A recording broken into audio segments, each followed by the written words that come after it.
Okay, well, hello, and my name is Katie Crocker. I am the CEO of AMSSA, and I would like to start by acknowledging that I am on the unceded and ancestral territory of the Musqueam, the Squamish, and the Tsleil-Waututh First Nations, and I express my sincere gratitude for being on this land and being a part of the learning process that we're all undertaking here in the settlement sector to really understand our own accountabilities to the land we're on and how we welcome newcomers onto unceded and stolen lands. So this is our inaugural interview on our legacy project. And so we realized that the settlement sector is going through some major transitions. There's people retiring, there's people who are new coming into the sector, and we really wanted to capture some of the pioneers of the sector, the people who have been working in the sector for decades, who've really influenced the way settlement and integration programming is done here in BC. So through these interviews, we're hoping to capture the creation of the settlement agencies, and then the stories and the journeys of both the pioneers of the industry, but also the future leaders and the people who are up and coming, or the people who have been providing support positions, so that we can really start to get to know everybody who's up and coming in the sector. So today's our first interview, and I'm really excited to have Jean McRae, who is the CEO of the Intercultural Association of Greater Victoria, or ICA, and Jean is going to be interviewed by Winnie Lee, who is the Director of Operations at ICA. So in its inception in 1971, the mission of ICA was harmony for all. And in its early years, the organization focused on events that showcased the community's ethnocultural diversity. 50 years later, ICA is still leading the sector with its work on settlement and integration, including temporary foreign workers and refugees, anti-racism, and Indigenous reconciliation. Their programs are examples of the remarkable work that's being done out there.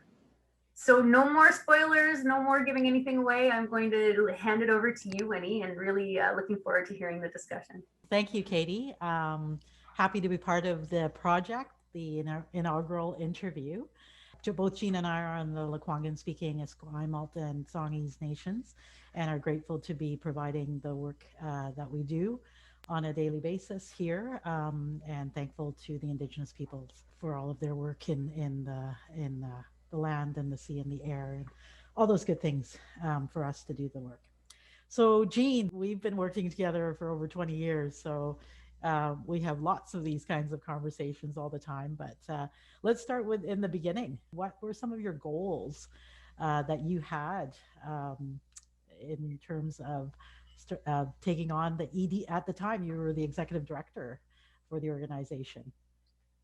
Well, I guess, I didn't start as the executive director of the organization. I started as a settlement worker in 1985. And at the time, the settlement program was pretty new. It had been running for maybe about 6 or 7 years at that time. And there was my boss in the settlement department and me. And because I had a background in English as a second language, as it was called then, I also oversaw the language programs here. So we were a much smaller organization at the time. And so I haven't been at ICA all that time. I've been, as you know, I was here for a while, and then I left and worked in Central America with refugees, and some years later came back to ICA and did work in community development and in the employment department. And so as I moved into the executive director position, I actually had quite a bit of experience in each of the programs that ICA was running. And I think that's helped me a lot along the way to understand what was happening. And I think always, I don't think this has changed that much. My goal has been to try and get all those departments and working together, realizing that we're all doing the same work. We're doing the same work, whether we're working with clients or whether we're working in community, to try and help the community be a more open, accepting, welcoming place for newcomers. You know, what would you say was one of the highlights for you in terms of successes in those early years? there were lots. I think when I first started working with refugees, and initially those were the only clients we had in settlement. It was all refugees, and it was really, people had some huge challenges that they were trying to deal with. So sometimes very small wins felt like real victories, because we were working hard, and as we worked in the community, people weren't that used to shifting their services so that they would be more accessible to the people that we were working with. So there was a lot of time spent doing sort of cross-cultural education with service providers or people in different ministries that our clients needed to access. So those were some pieces. The English programs at the time, it wasn't called LINK back then, it was called SLTP, Settlement Language Training Program. And it was only for women. So that was an interesting piece.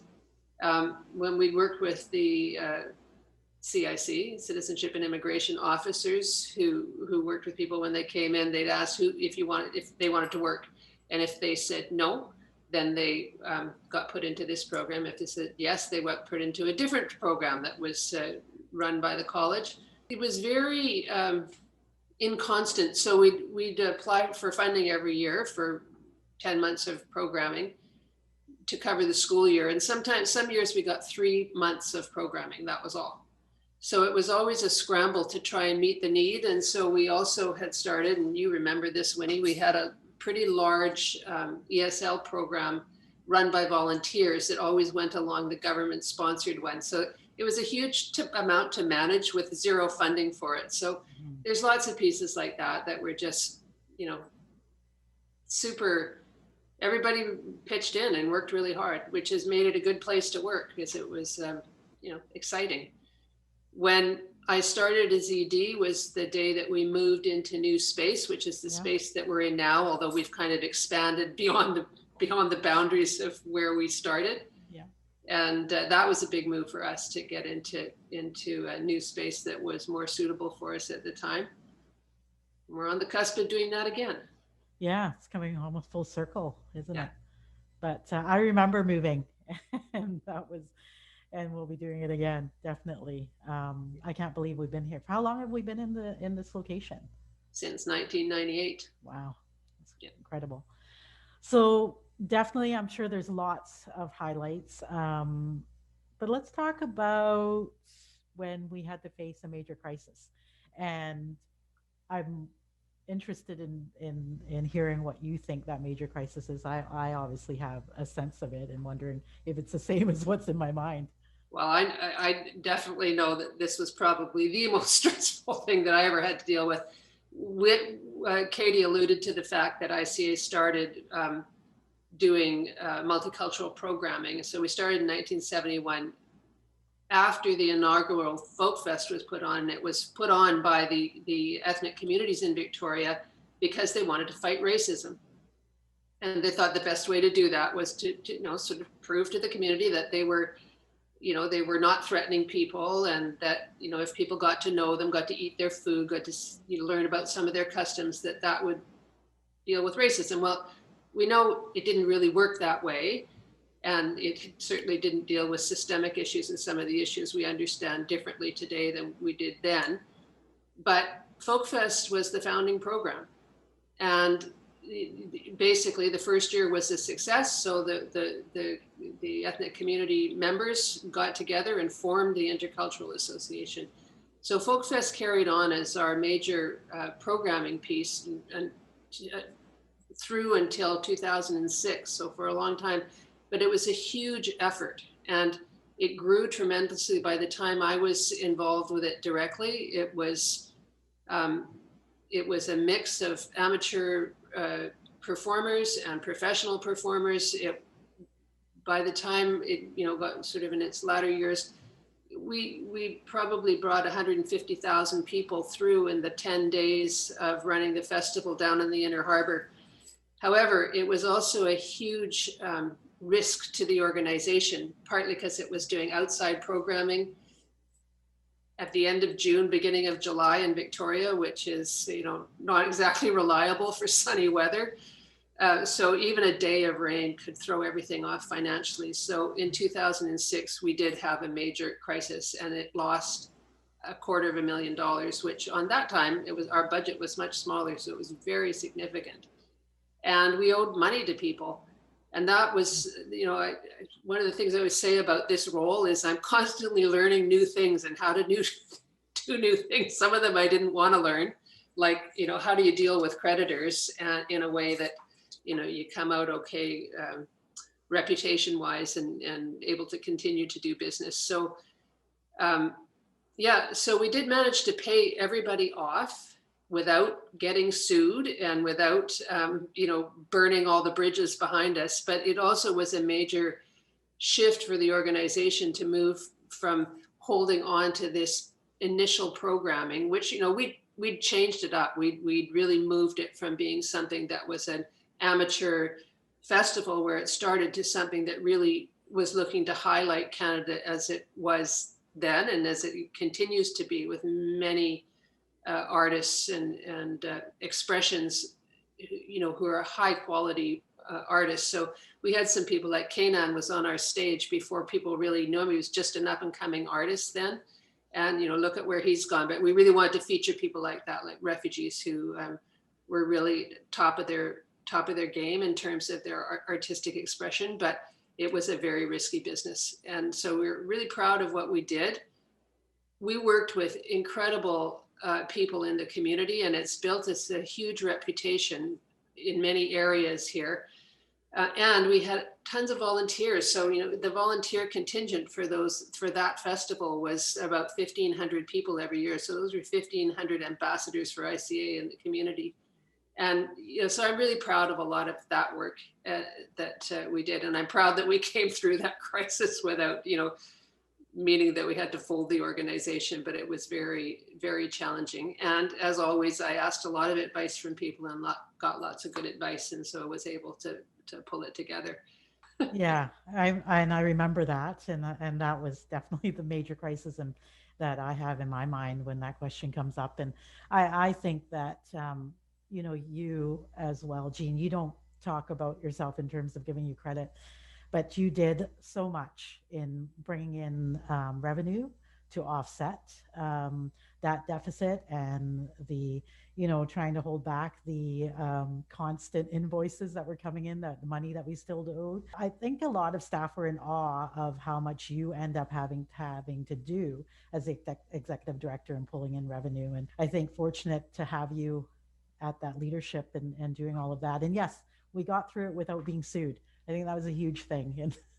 And just touching on that, in terms of making the organization special and everybody pulling in to do that and deal with the deficit and deal with that loss and still having the organization where we are now, celebrating our 50th. Do you want to talk about any more other highlights that were special, that kept you, I'm surprised you didn't leave. So anything that kept you there and kept you going that you want to talk about? Well, I think the fabulous thing about this organization is the people that are in the organization. We attract people who love the work. We don't have a huge turnover of staff, and I'm sure there's many reasons for that, but we've got incredibly committed people who are very diverse. And I think one of the things that's always kept me going is people are very empathetic. They've got great sense of humor. So, we've always been able to have a laugh about some of the things that we've been going through at the time that we've been going through them. And people are really, creative in terms of how they work together, and they want to work together. COVID's been an interesting situation in terms of people not being in the same space together and having less opportunity to interact that way. So I think everyone's looking forward to getting back together. But yeah, there's so many things that we've done.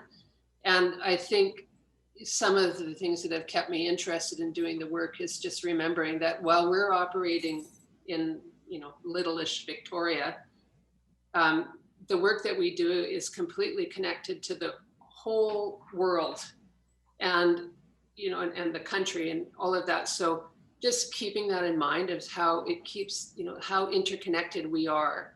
with the world around us is something that's just been endlessly fascinating, and it gives lots of opportunities if we think about it that way, of moving beyond just Victoria and thinking about where we move the sector, and all of those things have been really important. And I've spent a lot of time focusing on that outward piece, knowing that our work in supporting the sector and support, being a member, we were a founding member of AMSSA, and that was because we recognized that by working together with other providers, we were all learning back then. I mean, the programs were really not very well developed.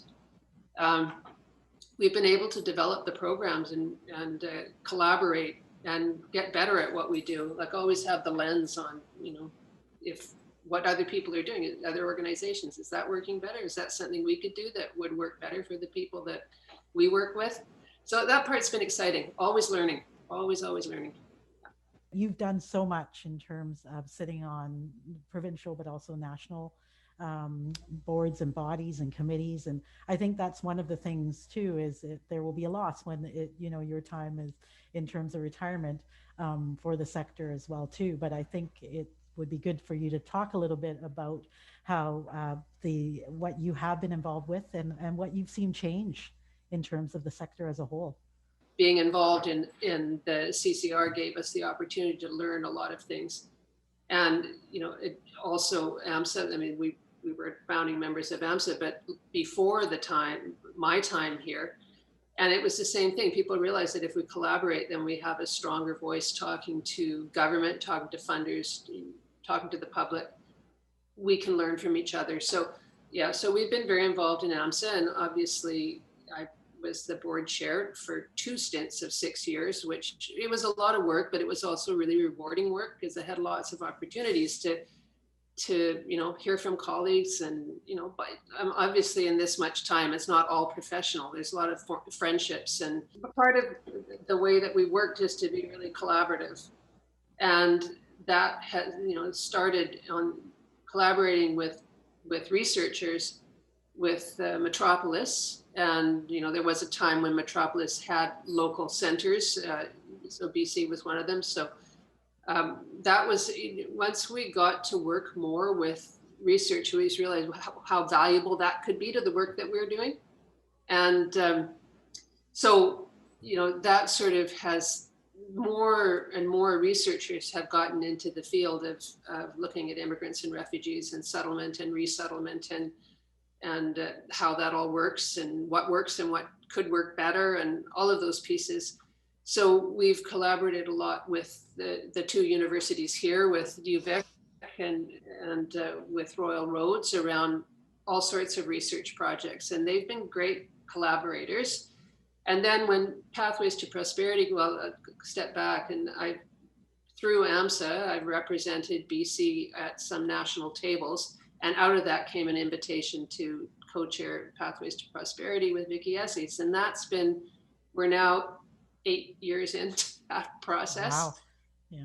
And it's been great because again, it's like given us lots of opportunities to understand, not from sitting at this agency in Victoria, but from a broader perspective, what's happening, what's not happening, what are the things that are challenging for people, how can we improve things. So yeah, it's been really rewarding. And I don't think anyone would be attracted to this work if you weren't interested in people and what they're thinking and their different perspectives on things. And that's one of the best things about working in a very diverse group of people, both within the organization, the board, the volunteers, and across the country with colleagues. It's just super interesting all the time.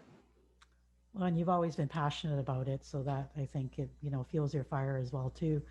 And that that leads to any words of wisdom or advice as you're looking, you see the light at the end of the tunnel in terms of the career piece and the retirement. And so anything that you want to leave for those that are wanting to move into this leadership role? Well, I think it's a super challenging role to be in.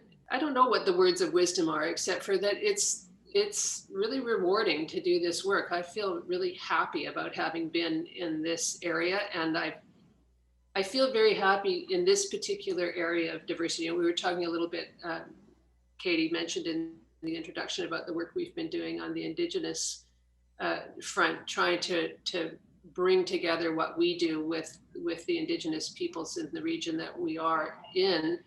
And, you know, when I think about that work, like we've been on, I should say, have been on a learning curve around that since I was in high school, since I was in elementary school, about what's going on here and how do we understand, how do we build better relations. You know, in this position, I've been challenged so many times and thought to myself, oh, I don't know what to do here. Or I felt, you know, there's work I've had to do on my own thinking and my own approach to people, to things that people have said, to things that I've found challenging to me. And it's like, it's good. I feel like I've had lots of opportunities to grow, and I've just met so many wonderful people. That's, you know, it's like, it's very rewarding in that way, and often in areas that I would not have had anticipated. Well, and you know, you've set yourself up for a challenge before you leave, and that was looking for a new location. We've been doing that for the last 5 years. And so really, what is next in this, you know, period of time before you go? What are some of your aspirations that you've got that you want to attain before you leave? I've always said one of my aspirations has been that when I step out of this chair, that the organization can carry on and do the work it's been doing, and that it won't fall apart. And that maybe I'll just go back to the words of wisdom, is that, you know, I don't feel that comfortable talking about my role, because my role is connected to everybody else in the organization. So I really feel that the role of a leader is often not being the leader. It's, you know, being present, but getting out of the way so that the people who are here can get on with the work, and they can, and they're good at it. You're good at it. It's like, you know, I feel no concern. So that's been a goal of mine, to feel that when I leave, I don't have to worry about the organization. It won't be my job to worry about the organization anymore, but I know that I've left it in good stead. So we've done a lot of work to build the policies up, to build our processes up, to, you know, to hopefully hire the right people and the people who want to stay here and make the long-term investment in the organization. So, you know, those are things that I think are very important for leaders to do, because, you know, we're all replaceable, and it's good to know that sometimes. And the other thing I will say, just reflecting on this a little bit, is that, you know, we talked about the crisis, and there have been a few crises over time. And I think that as a leader, you are often pushed to the place where you have to think to yourself, do I stay on this course or do I leave? Mm-hmm. And that's always a choice that's alive in a leadership position. And I think that's a healthy thing, to realize that you know, that A, you're replaceable, but B, you need to choose to be in the place you're in. You need to choose to be in the relationships you're in. You need to choose to engage. So I think that's something that we all need to be thinking about all the time. Anything else you want to add? Well, you asked what's next. So I think, what's next? Future. I think there's some really important things. I mean, obviously the move to a new site is one, and actually I think there's going to be 2 new sites, so that's even more exciting. Mm-hmm. Right. But also, you know, the ambitions for immigrant numbers coming into the country over the next years, 3 years for sure, but I'm pretty sure it's going to continue because of the demographic pressures. I think we'll be expanding again, you know, and we've expanded a lot. We expanded a lot when we moved into the area of resettlement, both through private sponsorship and through the government-assisted refugee program.